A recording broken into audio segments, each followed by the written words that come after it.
was hurting a little bit. And then I said, oh, I need to do stretches. So now that I've started with my stretches every morning, everything's fine. That's good.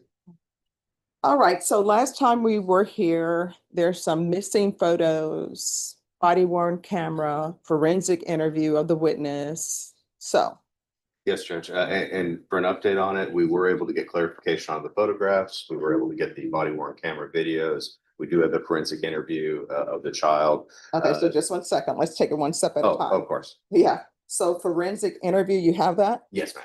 All right, and counsel, you just need to confer with the state on that. We did talk on this past Thursday and went over some of the evidence. I had not watched, I represented to him what was in the forensic interview.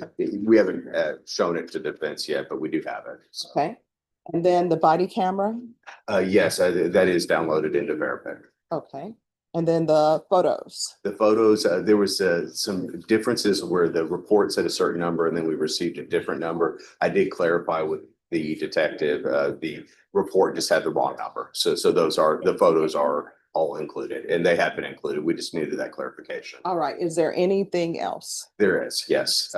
The 911 recording, this originally went to the city on the 911 call. It later got transferred to the sheriff's office. So I did contact Detective Solis, I guess at the last hearing, to try to get that recording. He has requested it from SAPD. We have yet to receive it yet from SAPD, however. When do you think you will receive it? Judge, typically it takes around 2-ish weeks. So I would have thought we'd get it soon. I mean, my hope we'd get it within the next week or two. I mean, don't they just like upload it in the system? They usually do when it's their own case because it was another agency. I think that's where the hiccup happened. Because if it was sheriff's office, they would have done it immediately. But because it was another agency and they didn't have that JN number, I think that's where the confusion happened. All right. Other than the 911 recording, is there anything else? No, not to the state's knowledge, no. All right. Do you think there's anything else, counsel? Well, other than being able to see the interview or the Forensic interview. forensic interview and the 911, that's all I'm aware of now. All righty. Ms. Ferguson, on this one, let's do a 20-day reset. And at that time, state you'll need to be prepared to tender an offer. Oh, of course.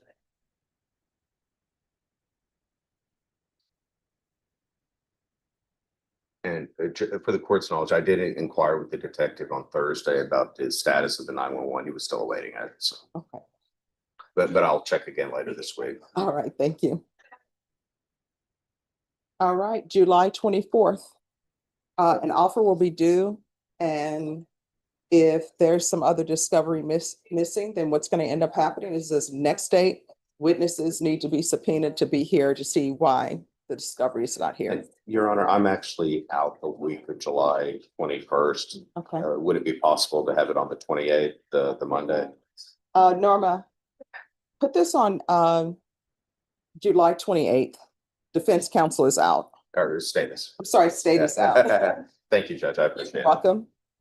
All right, is that good for you, the 28th? Yeah, that's fine. 28th. All right, so we're going to bring you back on the 28th. What's going to end up happening on that date? They're going to make sure that they have all their discovery, and the state is going to tender an offer to you. And then once the offer is tendered, I'm going to reset it for your plea deadline date. And if an agreement is not reached at the plea deadline date, then what will end up happening, you'll be set for jury trial. You understand? Yes, sir. All right, do you have any questions about anything? All right, thank you. Thank you. Thank you, Judge. You're welcome. Yeah. So how's it going? Monday. Yeah, how's the bench trial going? Wait. Talk to him, Judge. I don't know what you're saying. Yes. I know, but I'm a different. Okay. All right. Just have a seat and call me when you're all ready. Yes. I have Carlos White. Carlos White. All right, Carlos White.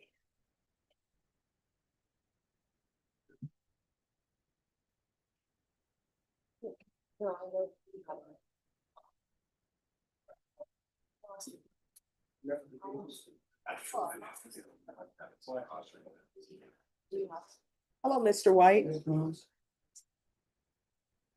All right, do we know what the results are from the mental health court? So his case, he has been evaluated and the staffing is actually tomorrow. So they're gonna invite me, I'll participate in the staffing along with everyone else in the program. So I would assume there's a decision made by the end of the staffing.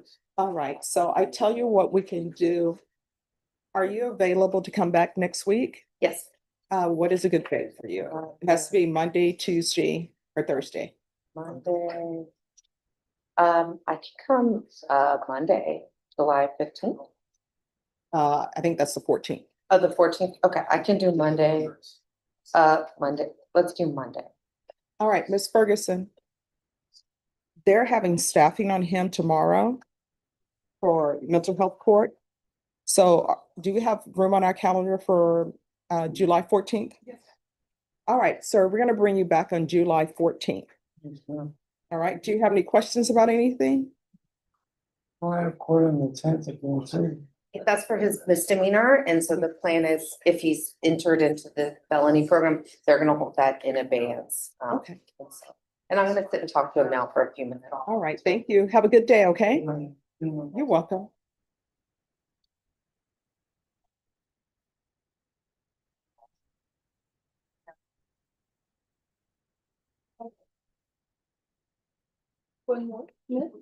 Thank you.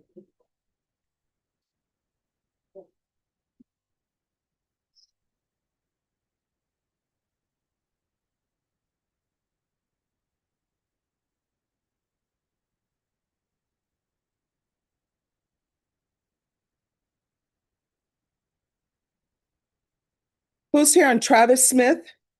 I am, Your Honor. Who said I am? I am, yes. Ah. All right, so what is happening with Mr. Smith? Okay. Where's Mr. Smith? Come down, Mr. Smith. Now,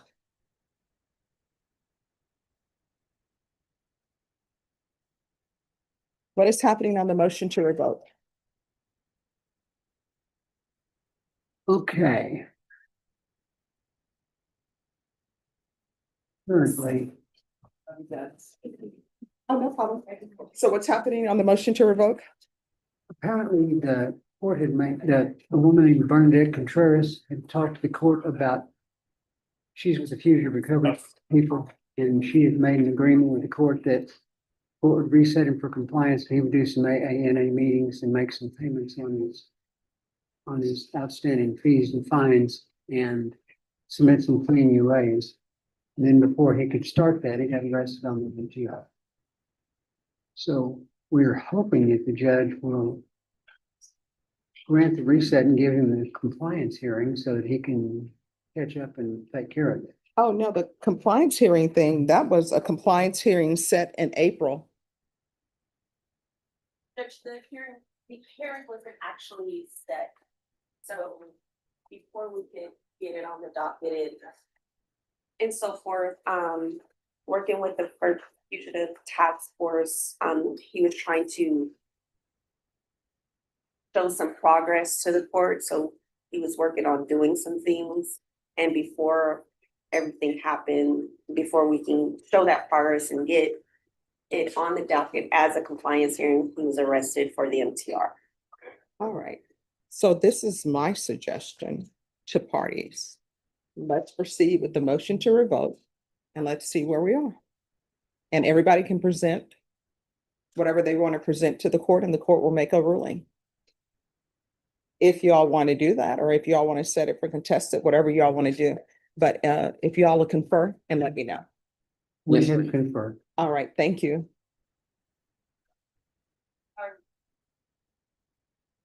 So, We have conferred, yes, Judge. so what's happening with the motion to revoke? Are we going forth on the motion to revoke?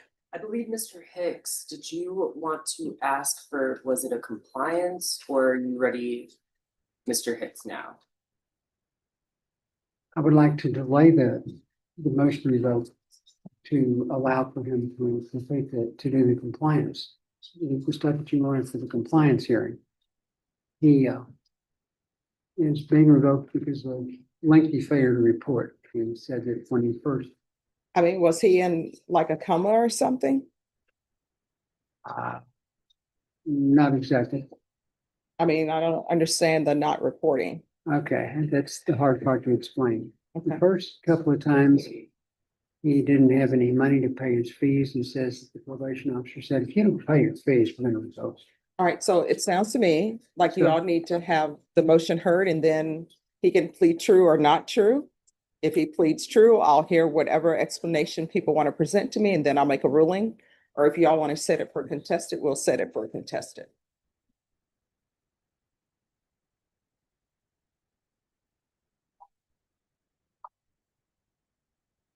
If we set it for contested, and he performs the conditions that the judge had ordered for his compliance, that affect, I mean, I don't know. Because I haven't seen anything. I'm just gonna deal with what's in front of me. I can't tell you how I'm gonna rule before I hear everything. I'm not understanding what's in there. Y'all, so here's the thing. Yes, ma'am. You have a motion to revoke. Yeah, I was, All right, you are on deferred adjudication for burglary of habitation. yes, ma'am. Range of punishment is up to 20 years in prison. Yes, ma'am. They have allegations in this motion to revoke certain things that you have not done. Yes, ma'am. I don't know any facts, right? I don't know if you've done these or not done these, but they're alleging that you've tested positive. They've alleged that they haven't seen you perhaps since 2019. Yes, ma'am. All right. So, and they said that you didn't report your change of address and you haven't been attending your AA meetings. So those are the allegations that are in the motion to revoke. Okay, So with regards to those allegations in the motion to revoke, you can either plead true to them or not true to them. If you plead not true to them, what's going to end up happening is it will be set for a contested hearing. What that means is that the state has to prove their case. And with motions to revoke, their burden of proof is not proof beyond a reasonable doubt. All right. It's a lesser burden of proof that they have. yes, ma'am. And I will listen. And if I believe they've proven their case, then I will find it true. And then I will hear, if they say we want revocation, or if they say they want you to be continued, then your counsel can present information. I'm assuming he's going to say he wants you to be continued. But here's the thing. Motions to revoke and being on probation, those are contracts with the court. Yes, ma'am. So if the state says we want him continued and your client and your defense attorney says he wants you continued and probation says he wants you continued, I don't have to do it. Yes, I ma'am. can still revoke you and sentence you up to 20 years in prison and up to $10,000 fine. I can't have your attorney or the state say, oh, this is everything that was going on. What would you do if we presented this information to you? I understand. That's not the way it works. I would just sit here, listen to whatever argument people want to bring me, and then I'll make a decision on whether to revoke you or to continue you. I understand now. Okay? Yes. All right, so if you'll discuss that with your attorney, then let me know what you all want to do. Thank you. You're welcome. All right, here's your closing commentary in the style of Law Talk with Mike. All right, let's talk about that. This hearing involving Travis Smith was a prime example of how probation can unravel over time and how courts try to navigate the difference between genuine hardship and plain avoidance. Mr. Smith had been on deferred adjudication for burglary of a habitation serious stuff, carrying up to 20 years if revoked, and now faced a motion to revoke for a long list of missed obligations, failure to report, failure to attend AA meetings, failure to update his address, and allegedly testing positive. His defense counsel tried to explain that there had been efforts behind the scenes to get him into compliance, a plan to show progress through clean tests, payments, and meetings, but before any of that could be formalized, he got picked up on a new DUI arrest. That new charge threw everything off the rails. You could see Judge Boyd's patience wearing thin as she laid out exactly what the court had before it. No reporting for years, no verifiable progress, and new violations. She made it clear that while she was willing to listen to explanations, whether it was financial hardship, health issues, or something else, ultimately, probation is a contract with the court, and breaking it has consequences. When Mr. Smith's attorney asked whether it might help to delay the motion to allow him to demonstrate compliance retroactively, Judge Boyd didn't sugarcoat the situation. She reminded everyone that even if the state and defense agreed on giving him another chance, she was under no obligation to follow their recommendation. She also took time to carefully explain the process to Mr. Smith himself, the difference between pleading true and not true, what the lower burden of proof meant, and the full range of punishment he was staring down if the state proved its case. It was one of those hearings where the judge was calm, professional, and very clear-eyed, willing to be fair, but not prepared to let a probation term drift endlessly without accountability. In the end, no decision was made on the merits that day. The parties were still conferring about whether to proceed immediately or set the matter for a contested hearing, but Judge Boyd set the tone unmistakably.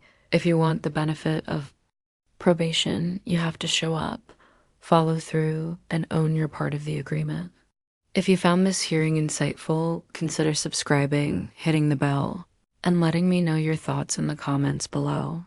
I read every one, asterisk.